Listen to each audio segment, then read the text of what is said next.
राज्यातील शाळांमध्ये 15 जूनपासून एक राज्य एक गणवेश योजनेची अंमलबजावणी होणार।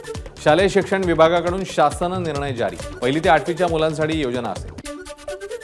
सोलापुरातील नालेसफाईची खासदार प्रणिती शिंदेंकडून पाहणी। पावसामुळे अनेक घरांमध्ये पाणी शिरलं, त्या परिसरात जात प्रणिती शिंदेंची अधिकाऱ्यांसह पाहणी। संभाजीनगरचे खासदार संदीपान भुमरेंनी मनोज जरांगेंची अंतरवाली सराटीत घेतली भेट। आरक्षणासाठी जरांगेंच्या आंदोलनाचा आजचा चौथा दिवस। भुमरेंनी आंदोलनस्थळी जात जरांगेंची घेतली भेट। सोलापूरच्या बार्शी तालुक्यातील मुंगशी विद्यालयाला जरांगे पाटील यांचं नाव देण्याचा ठराव। जय जगदंब शिक्षण संस्थेने केला ठराव। जरांगेंची सहमती मिळताच कार्यक्रम करून शाळेला नाव दिलं जाणार। ठाण्याचे खासदार नरेश म्हस्केंनी घेतली राज ठाकरेंची भेट।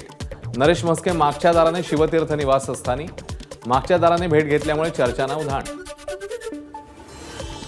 केंद्रीय आरोग्य राज्यमंत्रीपदाचा कार्यभार स्वीकारताच प्रतापराव जाधव यांचा मरणोत्तर अवयवदानाचा संकल्प। गोरगरीब जनतेला आरोग्य सुविधा मिळवून देण्यासाठी पंतप्रधानांच्या नेतृत्वाखाली काम करणार, प्रतापराव जाधव यांची प्रतिक्रिया। कल्याण डोंबिवली महापालिकेच्या बारवी येथील जलशुद्धीकरण केंद्राला पाणी पुरवठा करणारी जलवाहिनी फुटली। हजारो लिटर पाणी वाया।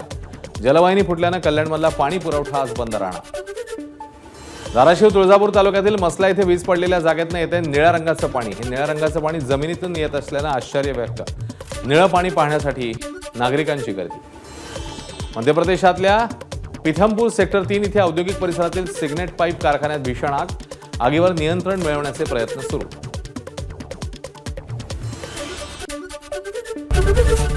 एबीपी माझा, उघडा डोळे बघा नीट।